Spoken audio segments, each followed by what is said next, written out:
Here's my first car. I bought it for 70 quid. It had a hold the floor like Fred Flintstone's car. I had to start it with an axe by hitting the starter motor. I did it up like a muscle car, as you can see. Why not? Unfortunately, it came from an early demise because I took it around a corner, oversteered around a corner, went up a bank, the engine mount was loose. I snapped oversteered on me and it ended up on its roof. So, a good solid choice for a second car. Volkswagen Beetles were massive in the day, so I thought, why not? I fancy a beach buggy. Bought a beach buggy, it was amazing. Wouldn't matter if a Lamborghini was next to me, everybody looking at me.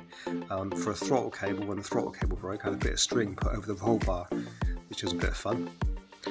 After driving around in the bathtub for so long, without a roof, it got a bit thin, so I treated myself to a bigger beach buggy. After that, I decided a bit of hardcore 4x4 was in order, so I bought a 110, an RAF 110, painted it black and did a bit of trials in the local area. Well, we soon decided a 110 wheelbase was a bit too long for trials, so I got a 6.2 litre sleeve down Humvee engine without the turbo. I sold that, invested in a house and bought a £300 Fiat Panda, which was actually full of hash which I had to give to the police.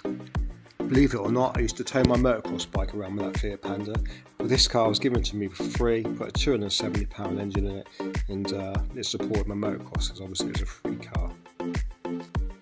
My next free car was a 309. I had to recharge the battery, put a new caliper on and set pads. That cost me £12.50, and I ran that on cooking fat for about 2.5 years until the MOT went out. Doing a bit of commuting, I needed something a little bit safer, so I got my wife's Renault Laguna offer. My wife ended up in one of these. That 1.8 Laguna was a killer, so I decided I needed something much faster, put a pair of bucket seats in it, and 209 brake horsepower, UK spec Subaru Impreza. Enjoyed that for a while, and then I decided that was a bit too understeery, so I thought I'd build myself a kit car. It was a low-cost kit car, cost spiraled out of control, so I sold it for all the parts I had and made my money back. So I started a new job and I needed a safe, economical car, so I got myself a Renault Megane diesel. Soon after that, my wife and I invested it in a bath. She paid for the car and I paid for the £2.5 SS kit, which means it's got lower springs, a remap and better wheels and tyres. We enjoyed that car for about 10 years.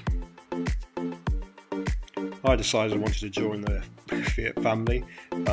Fiat Panda 100 HP was the darling of the motorist journalists in its day, and I thought it was a great car as well. For 100 HP you could just drive it flat out wherever you went, and must have enjoyed it. Kept the car for 6 years. I took it up to trips to Scotland and all the way for a 2,000-mile round trip all the way to Morzine. I bought a van which used to left foot brake, heel and toe, and had to replace the turbo on it, and then the bottom end went, so there I was into an EP3 type.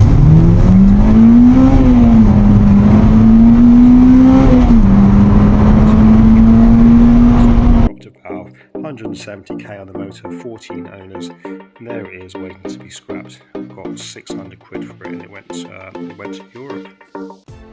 Soon after that, I had to go out and buy myself a Clio 200 just to get to work. It was time then, after 10 years, for the Abarth to go. It had shocking suspension anyway, so it's good. Nice to see the back of it, to be honest. So to get to work, I got myself a Clio 200, which I took on a tarmac rally straight away. I got myself a JDM project car for 300 quid. Started doing up. Probably cost me about £2,000 to get on the road. First time I took it on the road, it decided the catalytic converters didn't need to be where they were, and it actually scored the ball. So I invested in a new engine, 2ZZ, and this little gem came up locally for half the price of what I could have put a 2ZZ in. Look at it, absolutely immaculate. Can't wait to get this on the road. So with a fleet of 4 cars on the road, the red one became a donor car, and I scrapped all the parts of it. I got my £2,000 investment back, and then just took the Clio, as you all know, track day after track day after track day, and it's still doing track days.